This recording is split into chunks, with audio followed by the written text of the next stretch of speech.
thank you for joining me on my channel today. Today's video is going to be some tips that I found helpful with postpartum recovery after I had my delivery with Mackenzie.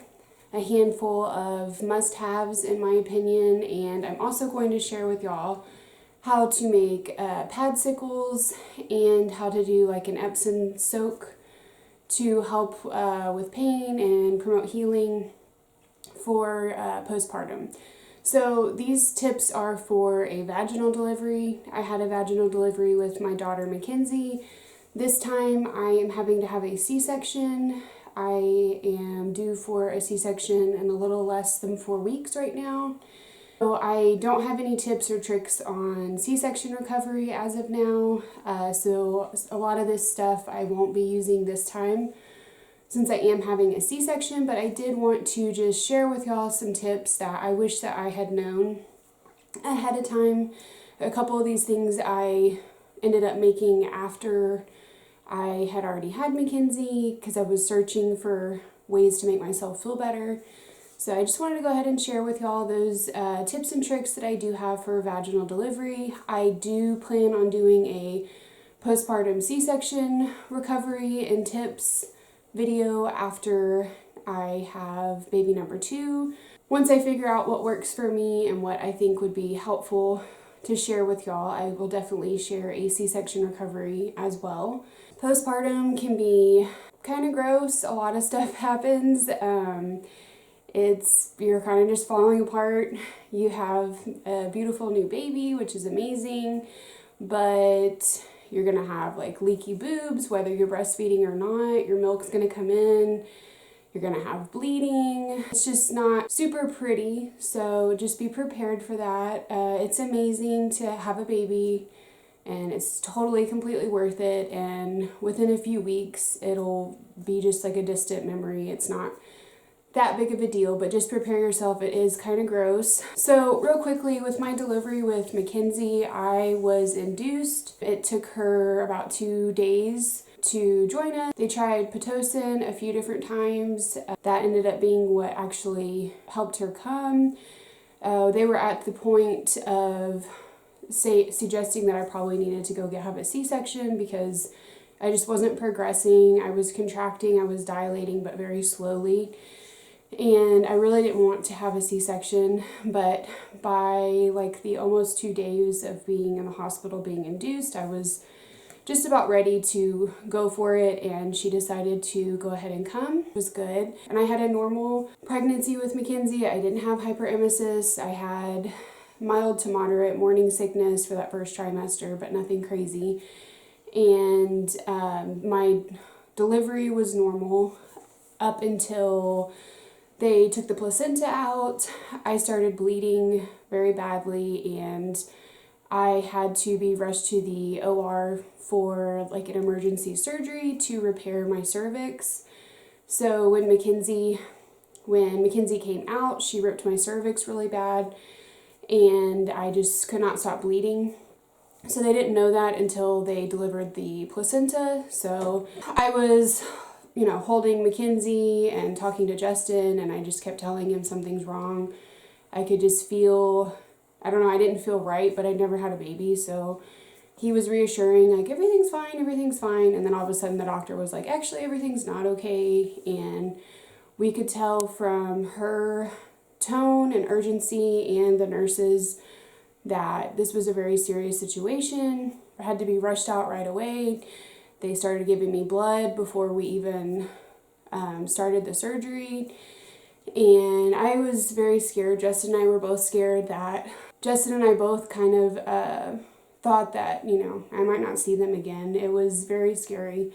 And Justin's been in the medical field for a long time. So for him to be scared about something, like, it was a very serious situation. The doctor said that it is the worst tear that she's ever seen. For some reason, she just said my cervix is kind of weird. She kept saying that whenever I went to the doctor to get checked a couple weeks before Mackenzie came. She just kept saying, well, your cervix is kind of weird. And I was like, I don't know what that means. But she said that it was the worst tear she'd ever seen, that I was very lucky to be in a hospital. If I hadn't been in a hospital, I wouldn't have survived that tear for sure. Telling all that not to scare y'all. Childbirth is amazing. It's a good experience. I really wish I could have another vaginal delivery because I want to be able to experience that again. It also is serious and things can happen really fast. So anyway, I'm not telling y'all that to scare you. That is something that rarely happens. My doctor said that I just happened to be the lucky one that it happened to. It's not something she sees very often at all. But luckily she was there and they were on it and able to take care of me right away. But that is why I'm having to have a C-section this time, is because she, one, doesn't know if I will dilate because of that surgery she had to do, and two, because she just said if I have another tear, she's worried that we'd have to go through the same thing, and she just doesn't want to risk that. So we knew before I got pregnant that I would need a C-section this time. I also shared that with y'all because I feel like my postpartum recovery was a little bit different because I had to have that surgery procedure right after the delivery. I feel like it took me a little bit longer to feel back to normal. So it was a little bit different for me. Everybody's different. Some women don't tear at all and they heal super fast. Some women, you know, have some tears and it just takes a little bit of longer time.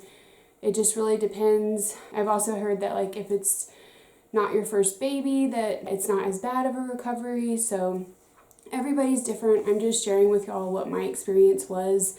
Like I said, please don't let that scare you. I wasn't sharing it to scare anybody or anything like that. Obviously, it didn't scare us into not wanting to have more kids. Honestly, after I came out of surgery, I was drugged up for a little bit, but I didn't even really think much of it. I thought, wow, that was really scary. I'm glad that I'm okay. But you have this brand new baby in your arms and you're just bonding with your family and with this new baby that you've been carrying for 9 months, and all the bad stuff just gets pushed to the side and you just focus on your baby. It's not anything to worry about or stress about. I know that it's scary, especially if you've never given birth before. I know I was very anxious leading up to the delivery, but it's all worth it. It will all work out. So anyway, I did have a bit of a tear. The doctor never really told me like what degree it was. I had 2 or 3 stitches on the outside down there. And then of course I had stitches up in my cervix as well. Both of those just dissolved. So I just wanted to share with you kind of background on my experience and what happened with me, just so that you know it was a little bit of a different situation that doesn't typically happen. It is common to have a couple stitches or have some degree of a tear. I'm going to jump in now to what tips I have for postpartum must-haves for vaginal delivery. So the first thing is a stool softener. This is the one that I like the best because it doesn't make you like sick. It doesn't work like some of them, especially if you use like a suppository. It's going to work within like 10-15 minutes sometimes. So it's going to be kind of like an urgent thing to go to the bathroom. It can be uncomfortable with cramping and stuff like that. So this one you use daily. It does take some time. So if you're very constipated, I would go with something a little bit stronger. But for postpartum, if you just want to like start this the day of after your delivery, or right after you deliver, it just kind of helps keep you regular. Everybody's digestive system is different. Some people are much more sensitive to taking medications for constipation, but for me, this is like a gentle, kind of a slower process of just keeping you regular. The last thing you want to do is to be really constipated, because then you're going to have to strain, and whether you have a C-section or a vaginal delivery, that's not going to be comfortable. It's common to have constipation with pregnancy and postpartum. So I would go ahead and get yourself some kind of stool softener to start right after the delivery. The next thing I've been using the last week or so, and I just wanted to add this in. I've been having really bad back pain, and I had broken my tailbone in the past, and my tailbone's hurting just because everything is expanding. So I've been using this. It's kind of like an icy hot type thing for muscle pain. So with icy hot, I don't like how it gets really hot. after it's cold. Some people really like that. I don't. This is just cooling. It is very, very cold. At first, it's in a spray bottle, which I also like because you can kind of control where it goes, but you do have to touch it if you're going to rub it in instead of a roll-on. They do make a roll-on, I believe, as well, but this has really helped my back lately. So I had a lot of back pain with my postpartum recovery with Mackenzie, so I definitely plan on using this time. So I would say some kind of icy hot, or make sure you have a heating pad, something just to help with muscle pain, especially if you're pushing for a long time. Your back is probably going to be sore. The next thing that I have is called a Peri bottle. I had no idea what this was before I delivered with Mackenzie. A lot of hospitals will go ahead and give you one of these. I had bought one on Amazon right before my delivery with Mackenzie though, just to have. So what you do is, it's just like a squirt bottle. They make some that are fancier where they have like a stick that's angled so you can get to down there easier. I just have a real basic one. You fill it with clean, like sterile, warm water. And it's kind of how you like wipe if you have, especially if you have stitches or a tear down there. So I kept mine by the toilet. I didn't always use warm water because that's kind of a pain sometimes to heat it up, but you keep it by your toilet or in your bathroom. After you go to the bathroom, instead of like wiping like you typically would, you spray this on and it cleans you, you know, it helps prevent like infection and stuff. And then you just kind of pat yourself dry afterwards. So I definitely think this is a must-have. It is very painful to go to the bathroom afterwards for the first few days if you have a tear or stitches or anything like that down there. Also, another tip that I have real quick while we're on that topic is try to lean forward as much as you can when you pee. That way your pee won't hit those stitches and those tears as much, because for me, my pee burned, you know, when it would touch those stitches and that tear.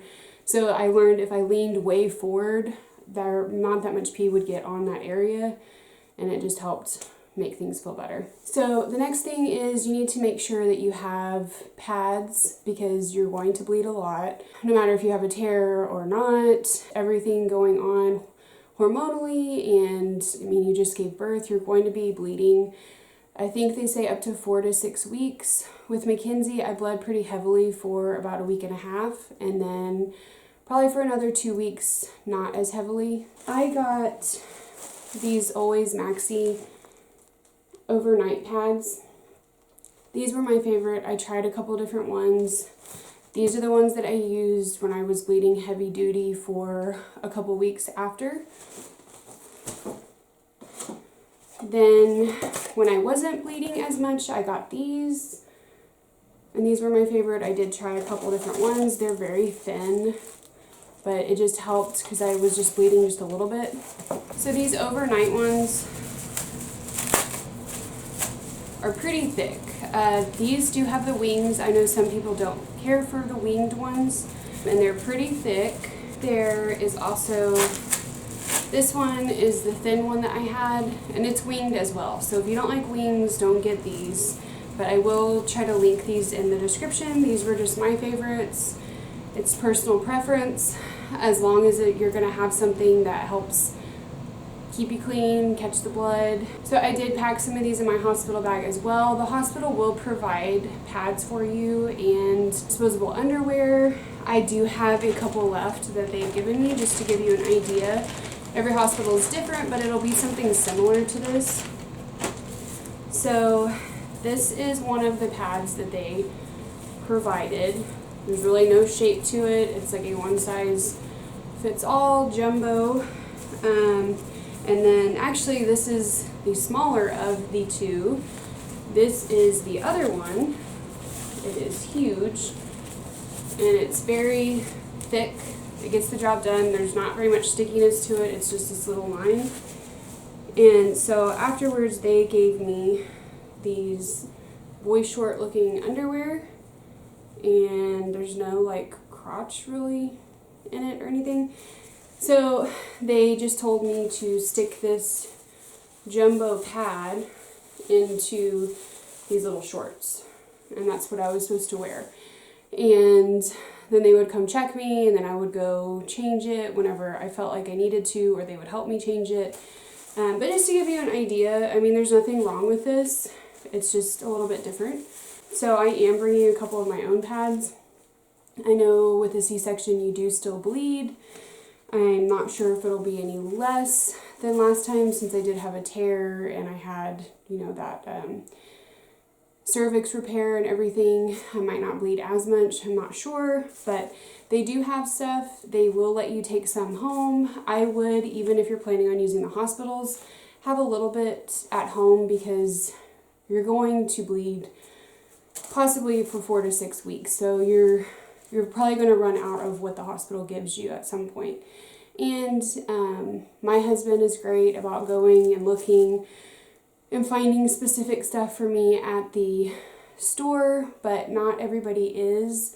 So if you're particular and you know that you want something specific, or you want to browse it before you buy it, or even like kind of buy a couple and like just check them out, you might want to do that ahead of time. The next thing I'm going to share with y'all is how to do like an Epsom soak. So I was just in quite a bit of pain. I wouldn't say in quite a bit of pain. I would say I was very uncomfortable. Postpartum, a few days after we had gotten home. So I started looking up what to help with like recovery, what would make you feel better and help healing faster. And I kept seeing Epsom soap for postpartum to help with healing the tear down there. So what you do is, or what I did, there's a bunch of different ways you can do it. Some people use baking soda, some people add like witch hazel, different things. What I did was, I was nervous to do it because I didn't talk to my doctor about it, which I probably should have, because you should always talk to your doctor about things before you do them, but I didn't have an appointment with her and I didn't want to go in just for this. First, you need to clean and disinfect your bathtub really well. That's another tip maybe before you go to the hospital, is just to make sure that your bathtub is really clean, if you think you want to do this. If not, ask somebody to help you clean your bathtub. Make sure it's very clean, because you don't want to get an infection.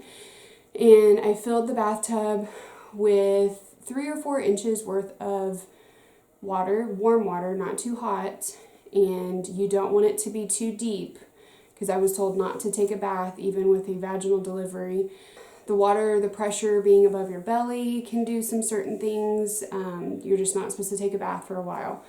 So just a few inches of warm water, and then I put Epsom salt in it and mixed it up, got in it. I would set a timer for 5 minutes, and it would feel so good.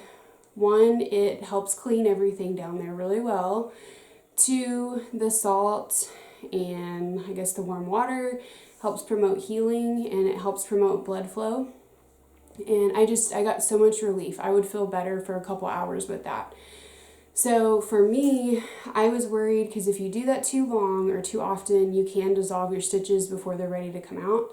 So I was really worried about that. Online it says don't do it more than like 5 times a day for 20 minutes. I wanted to be on the extra careful side, so I did 5 minutes, no more than 3 times a day. So it helped me so much, and I do feel like it helped heal me faster when I started doing those. It was a game changer for me. I'm so glad that I started doing them. I wish I had done them day 1 when we came home from the hospital, because it helped so much. And if you do it right before you're going to try to sleep for a little bit, that's very helpful, because it gives you some pain relief while you're trying to go to sleep. So definitely get yourself some Epsom salt. Give it a try.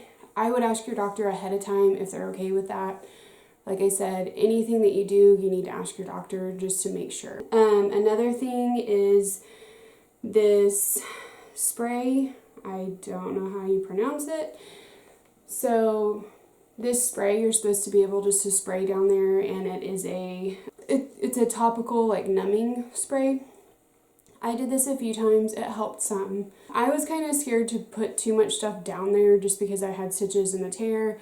But if you're in a lot of pain, this does help. A lot of hospitals will also give you this, but I did pack it in my delivery bag last time, because I did hear that some hospitals don't provide it. So I will link this It's just a good thing to have on hand just in case. I didn't use it a ton, but a lot of women do. So the last thing that I'm going to share with y'all is how to make padsicles. So I did this a couple weeks before my delivery with Mackenzie. I made a handful of these. I would suggest just making a handful because you might not like them. A lot of people love them, some people don't. So I would hate for you to like waste a bunch of your pads if it's not for you. So basically a padsicle is, we're gonna take one of these pads and put some like cooling stuff in it and then put it in the freezer. And then so when you get home from the hospital, you just pull one out, put it on. It helps with, obviously, soak up the bleeding, but it also is supposed to be comforting for pain with tears. So it helps make you feel better. A lot of people swear by them. They're, again, with the Epsom soak, there's different ways that you can do it. You're going to need pads. You're going to need aloe vera gel. And then you're going to need witch hazel. So I bought the wrong witch hazel this time. It needs to be alcohol free, otherwise it might burn. So this has like 14% alcohol in it. So don't buy this one. I will try to link one that's alcohol free. Witch hazel for me in the like liquid form was a little bit hard to find. I was able to find a lot of like the padded witch hazels. Buy one of those because that's supposed to help. I mean, it's like a little pad, so you do have to like wipe it. But it's good for hemorrhoids or for comforting like the tear situation down there. But a lot of people say the liquid is the way to go. Pads, aloe vera, witch hazel, and then if you want to add some essential oil. And then also some freezer bags. Okay, so the recipe that I used calls for 1 tablespoon of the aloe vera. Like I said, open up the wings. So I just kind of eyeballed it with a spoon. So 1 teaspoon of the aloe vera, and just, you know, mix it around, get it everywhere. You don't want it like too much on the ends though, because that's gonna, I mean, if you think about where the ends are, once you stick it into your panties, you kind of want it more just in the middle. That's where that area is gonna be.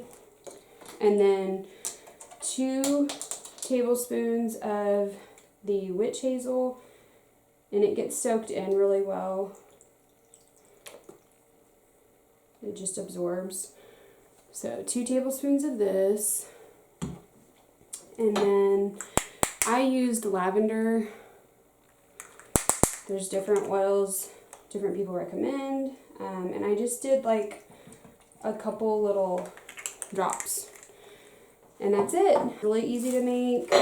I put that little piece back where the wings are, and then I just folded it up like this, resealed it, get a freezer bag after you're done, and put them in. Like I said before, some women love them, some women don't care for them, or it just doesn't work for them with that postpartum experience. So I would say just make a handful. Just maybe fill up 1 baggie. I know women that have used it in the past and love it, they'll make like a bunch of baggies full before they deliver just to have on hand. But I would start with like 5 or 6, see how it goes.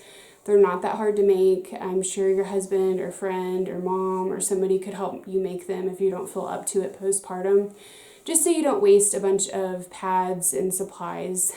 But I think it's definitely worth a try. It did help me, and I was glad to have it.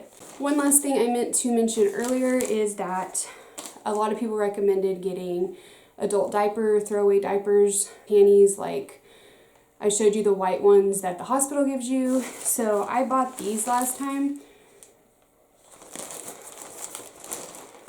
So I bought these. They're a lot more flattering, and they do have like a really big like built-in pad in them. So I bought these last time before I delivered with Mackenzie. I got a small medium. They were way too tight on me. They weren't comfortable for me. Like the leg hole was like too tight on my leg. I didn't like them. And so I did just want to throw that in there, that I tried these, I didn't like them. A lot of women say that they do. Maybe I need to buy a different size. I might try to get the medium large or the large. But just know if you do try these, I would definitely size up. So that is it for my postpartum tips and tricks for a vaginal delivery. I hope that you found this video helpful. I said, not trying to scare you or anything. Postpartum, you'll be just fine. It's a beautiful experience. It's so worth it to have your babies. These are just some tips and tricks to try to help make that time a little bit more comfortable for you. And I didn't share my experience to try to scare anybody at all. I still had a wonderful experience. Obviously, I'm still having another baby in a few weeks, so it was worth it. Please don't be scared. Everything will work out, I promise. Please give the video a thumbs up. Please subscribe if you haven't. I appreciate all my subscribers. If you like this kind of content, let me know. If there's anything postpartum that you feel like I left out that should be added, let me know in the comments. I'm always looking for new tips and tricks to share with family and friends or for myself, especially if you have any tips on C-section recoveries. Please let me know. I am a little anxious about that just because I don't have experience with that and I don't really know anybody close to me that has had a C-section. This is part of my video a day leading up to Mother's Day. So I will have another new video for you tomorrow. I'm going to link everything that I can in the description. I hope that you have a great postpartum recovery experience. Thank you so much for watching.